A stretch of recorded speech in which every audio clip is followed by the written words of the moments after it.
दोस्तों एक टाइम पर मुकेश अंबानी के पिता एक बंदरगाह पर क्लर्क की नौकरी करते थे, लेकिन आज उनकी मेहनत और मुकेश अंबानी की बिजनेस स्ट्रेटेजी की वजह से ना तो वो पिछले 10 सालों से एशिया के सबसे अमीर शख्स हैं, बल्कि उन्होंने चाइना के जैक मा को भी पीछे छोड़ दिया है। इनकी अमीरी के बारे में आप कुछ ऐसे अंदाजा लगा सकते हो कि दुबई में जो सबसे महंगा विला है वो इन्हीं का है, वर्ल्ड में जो सबसे महंगा घर है वो भी इन्हीं का है। अब आप में से कई लोग सोच रहे होंगे कि भला मुकेश अंबानी पैसे कैसे कमाते हैं, उनके पास कौन कौन सी जगह से पैसा आता है। आज की इस वीडियो में हम आपको इसी के बारे में बताएंगे, तो चलिए वीडियो को शुरू करते हैं।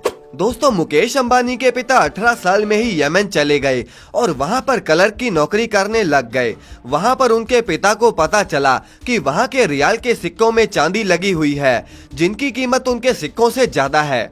अब धीरू भाई अंबानी उन सिक्कों को अधिक मात्रा में खरीदने लगे और उसे अपने पास ही इकट्ठा करने लग गए और उन्होंने उन सिक्कों को गलाकर चांदी से लाखों रुपए कमाए। अब वहीं 1957 में यमन में ही मुकेश अंबानी का जन्म हुआ। इनके पिता बिजनेस करना चाहते थे और इसीलिए वो भारत वापस लौट आए।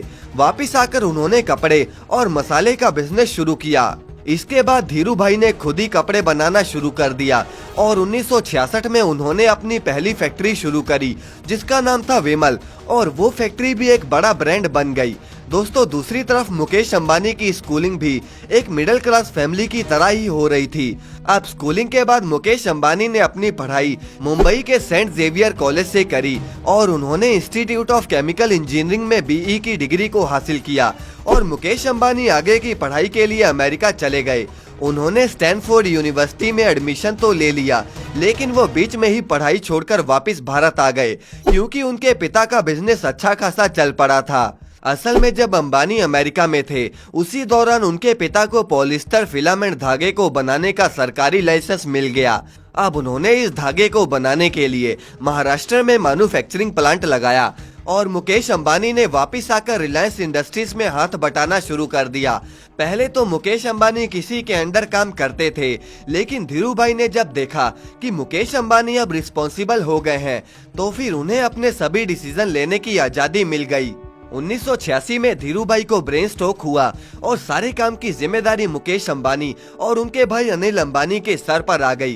धीरू भाई अंबानी बच तो गए, लेकिन उनके दाएं हाथ ने काम करना बंद कर दिया और मुकेश अंबानी अब धीरू भाई के दाएं हाथ बन गए। मुकेश अंबानी ने न कि सिर्फ अपने पिता के बिजनेस को संभाला, बल्कि काफी सारे नए प्लान्स भी लॉन्च किए, जो कि रिलायंस इंडस्ट्रीज में रेवोल्यूशन ले आए।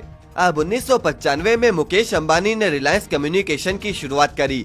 1998 में अंबानी ने एलपीजी की फील्ड में कदम रखा। अब रिलायंस इंडस्ट्रीज कामयाबी के राह पर ही थी, लेकिन तभी 2002 में धीरू भाई की मौत हो गई।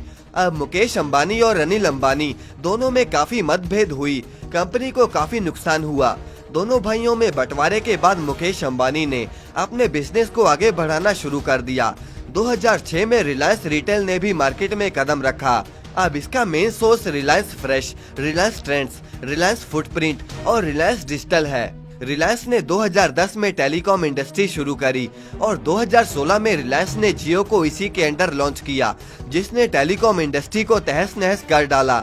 इसके बाद रिलायंस ने अपने LYF नाम के मोबाइल को लॉन्च किया, जो कि आगे चलकर सबसे ज्यादा बिकने वाला मोबाइल भी था। 2019 में तो वैसे जियो ने लगभग 11,680 करोड़ रुपए का प्रॉफिट कमाया और 2020 में रिलायंस इंडस्ट्रीज ने जियो मार्ट को भी लॉन्च किया। रिलायंस इंडस्ट्रीज मीडिया, फिल्म और एंटरटेनमेंट में भी काफी एक्टिव है। मीडिया में रिलायंस इंडस्ट्रीज के पास नेटवर्क 18 है और इन सब के पीछे जो सबसे बड़ा दिमाग है वो मुकेश अंबानी का है। इसके साथ ही रिलायंस इंडस्ट्रीज ने 2,36,000 लोगों को नौकरियां भी प्रोवाइड करवाई हैं। इस समय रिलायंस इंडस्ट्रीज का 46% हिस्सा अंबानी परिवार का ही है और इस समय उनकी नेटवर्थ 8,770 करोड़ डॉलर से भी ज्यादा है। और दोस्तों इन्हीं सब बिजनेसेस से मुकेश अंबानी आज हर दिन करोड़ों रुपए कमाते हैं। वैसे आपके इस पर क्या विचार हैं? कमेंट में हमें जरूर बताएं और इस वीडियो को लाइक करके चैनल को सब्सक्राइब करना ना भूलें।